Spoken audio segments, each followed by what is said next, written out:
කොහොමද දෙනවා තුන්වෙනි එකක් දෙන්න try කරනවා ඉතින් fast track එකට 50.7 MCQ 35 MCQ හුඟක්ම වැරදිනේ 30යි 50යි සෙට් එක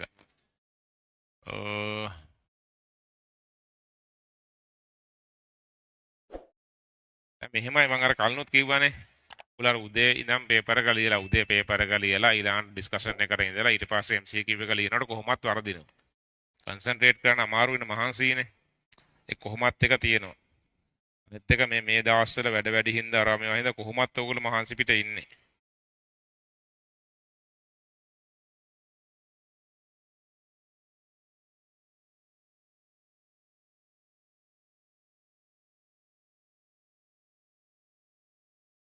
ඒකින්ද ස්ට්‍රෙස් එකත් එක්ක හැම වෙන්න පුළුවන් ඉතින් ආයෙ ගෙදර ගිහිල්ලා බැලුවම මාට තේරෙනවද මේ කියන්නේ කිසිම තේරුමක් නැතුව වැරදිච්ච ඒවාක් තියෙනවා කියලා. ඒ වගේ ඒවා ගොඩක් වෙලාට හරියයි ස්ට්‍රෙස් එක අඩු වුණාම.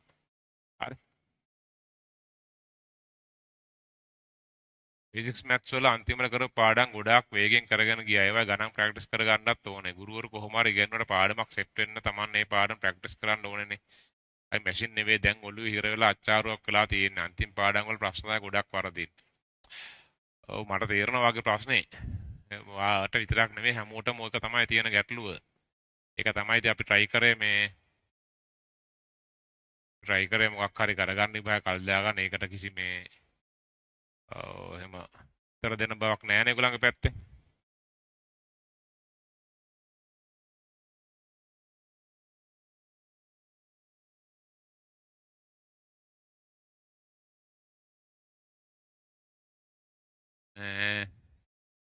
ඒක ඇත්ත වා කියන කතාව ඇත්ත ඉතින්.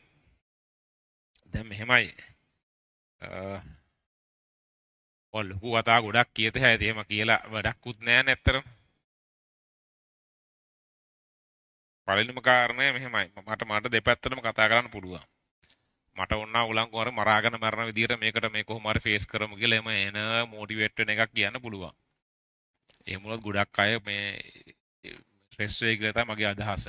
ළඟේ දරා ගැනීම හැකියාව හුඟක් අඩුයි. ඒ මං එතෙන්ට යන්නේ නැහැ. හරි. මං ඉතින් අනිත් පැත්තට යන්නම්. ඒ කියන්නේ මෙන්න මෙහෙමයි.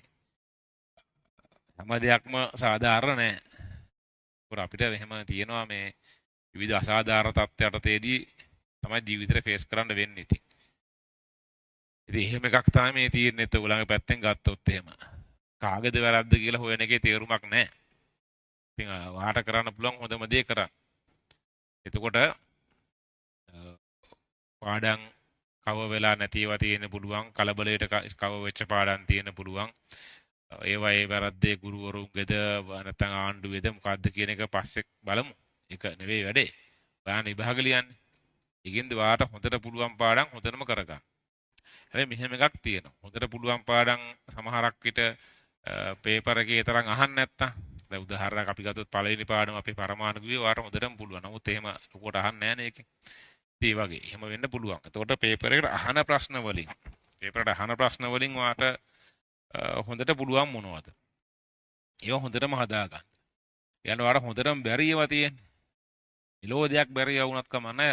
මෙලෝඩියක් බැරි එකේ වාර පුළුවන් සමීකරණ දෙක තුනක් නම් පුළුවන්. ඒ ටික හරි යන්තම් හරි බලා ගන්න. බලන්න වාට පුළුවන් විදිහට ගිහිලා විභාගෙ ලියන්න. හරිද? ඒක තමයි අපිට කරන්න පුළුවන් දේ. ඒ කියන්නේ අපිට කන්ට්‍රෝල් කරන්න බැරි දේවල් ගැන වොරි වුණා කියලා වැඩක් නැහැ. එහෙම තේරුමක් නැහැ. වාට කරන්න දෙයක් නැහැනේ. ඒක වාගේ අතින් වැරද්දක් උන්නේ නැහැ. කියන්නේ වා පන්තියට යන ළමෙක් අන්තිමට සිලබස් කවර් කරනකොට ස්පීඩ් කවර් කරා හරි නැත්නම් ආණ්ඩුව හරියට වෙලාව දුන්නේ හරි මොකක් හරි. ඉතින් ඒ දෙකෙන් එකකටවත් වාට කරන්න දෙයක් නැහැ. ඒක වාගේ වැරද්දක් කියලා කියන්න බෑ. ඒ වාට කරන්න පුළුවන් විදිහට හොඳට කරන්න. හරිද? ඒතර කියන්නේ වාගේ පැත්තෙන් වාට සැටිස් නම් මම මගේ උපරිමයට මම වැඩ කරා කියලා ඒ ඇති. ඔතනින් ඉවර වෙන්නේ නැහැ. කියන්නේ විභාගයෙන් පස්සේ දවසේ ඉඳන් ඉර පායන්නේ නැත්තේ නෑනේ.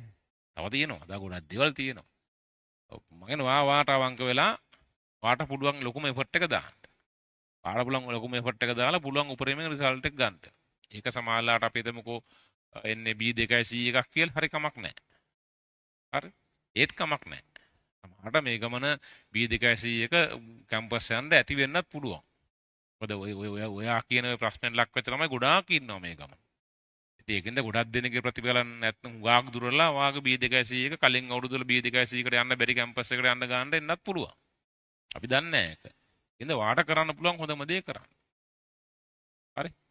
ඉතින් නිරෝධයක් බැරි පාඩම් වලත් පුළුවන් සමීකරණ දෙක තුනක් හරි තියෙනවා නම් ඒ ටික හරි බලාගෙන යන්න. මොකද සමහරවිට ඒ ටිකෙන් ලියන්න පුළුවන් උත්තරයක් එන්න පුළුවන්. දැන් උදාහරණ බලන්න දකුණු පාස් පේපර්ස් ගත්තාම පේනවනේ සමහර KSP ගණන් තියෙන සමහර PS ගණන් තියෙන නිකන් සමීකරණ ලියන්න විතරයි තියෙන්නේ. ද්‍රාවතා ප්‍රකාශනය ලියන්න, සමතුලිතතා ප්‍රකාශනය ලියන්න, ද්‍රාවතා හොයන්න, ඊළඟ චූටි පොදු අයනයක් දාලා ඉවරලා ඒකේ ඒ අවස්ථාවේ ද්‍රාවතා හොයන්න. පහුගිය අවුරුදු ටිකේම ගත්තොත් KSP වල එහෙම ලොකු ගණන් නැහැ. PH වලත් එහෙම ලොකු ගණන් නැහැ. විදුර රසායනත් එහෙම ලොකු ගණන් නැහැ. එහෙම මොකුත් නැහැ. මැත්ස් වලත් එහෙමනේ ඉතින් ඇත්තට. මැත්ස් වලත් එහෙම සමහරක් ඒවා මේ උදාහරණ ගණන් වගේවා තියෙන. ඇප්ලයිඩ් වල එහෙම තියෙන සමහරක් ඒවා ඔය අපේ දුසංශ එහෙම මේ පළවෙනියට හදන ගානට ඊට වඩා අමාරු සමහරලාට. ඉතින් මේ ඒ වගේනේ ඉතින්. ඒකින්ද ඔයා දන්න සුළු ප්‍රමාණයක් සමහරට ඇති වෙයි. පේපර් එක කරන්න. ඔයා දන්න ටික බලාගෙන යන්න. මේකට ෆේස් කරමු අපි. ගන්න එපා. ඊළඟ දවසේ ඉඳන් මේ අර මං කිව්වනේ ඉරපා යන්නේ නැත්තේ නෑ. තව දේවල් තියෙනවා. ඉතින් වාර්තාවම අවුරුදු 18යි. තව ඔයා ඔය වගේ අඩුම ගානේ දෙගුණයක්වත් දීවත් ඒ තව අඩුම ගානේ. ඒකින්ද තව අවස්ථාවල් එනවා. මේකට වාට පුළුවන් හොඳම විදියට ෆේස් කරන්න. හරි.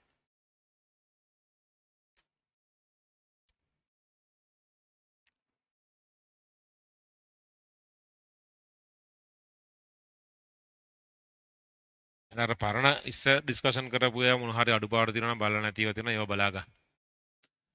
හරි. විභාගයට කලින් අපි අර ලයිව් එකක් අරගෙන ඉවරලා කතා කරන්න. දැනට කියන්න තියෙන එහෙම ලොකුවට හිතන්න එපා. ඉතින් මේ වෙලාවේ වාර කරන්න තියෙන වැඩේ කරන්න බොහොම නිස්කලංකව කල්පනා කරලා බලන්න මොකද්ද කරන්න පුළුවන්. අර මම කලින් කිව්ව එක මතක තියාගන්න. කියන්නේ වාට දෙන්න පුළුවන් හොඳම එෆර්ට් එක දෙන්න. හරි. එතකොට වාට පුළුවන් පාඩම් හොඳට බලා ගන්න. වාට පුළුවන් වුණාට ඒවා විභාගයට ගොඩක් එන්නේ නැත්තම් වැඩක් නැහැ. විභාගයට එන පාස් පේපර්ස් ටික දුන්නානේ. පාස් පේපර්ස් මාර්කින් ස්කීම් ඔක්කොම දීලා තියෙනවා 19 ඉඳන්. ඒවත් එක බලන්න මේ වාට පුළුවන් විභාගයට එන කොටස්. ඒක හොඳටම බලාගෙන යන්න අඩුපාඩු නැතුව ඒවා ලියන්න. ඒ ස්ටෙප් වලට ලකුණු දීලා තියෙන හැටි බලන්න. ඒ ලකුණු කැඩලා තියෙන හැටි බලන්න. ඒ වගේ වාට පුළුවන් විභාගයට එන කොටස් 100%ක් හොඳට කරන්න බලන්න. අනිත් ඒවාත් පුළුවන් ප්‍රමාණයෙන් බලාගෙන යන්න ඉතින්. අර පුළුවන් සමීකරණයක් දෙකක් නම් පුළුවන්. ඒ දෙක තුන බලාගෙන යන්න. මාට ඒ කොටස් වලින් උත්තර ලියා ගන්න පුළුවන් වෙන ප්‍රශ්න එන්න පුළුවන් ඉතින්. හරි. ඒ විදිහට වාට මේ තියෙන වෙලාව මැනේජ් කරගෙන යන්න. මේ බහුතරයක් දෙනාට මේ ගමන කෙලවෙන්න දෙන ඉඩ වැඩි සෑහෙන්න. ඉතින් වා දන්න ටික ඇති වෙන්න පුළුවන්. එහෙම සුබවාදී බලලා අපි කරගෙන යන්න. හරි. හරි. අද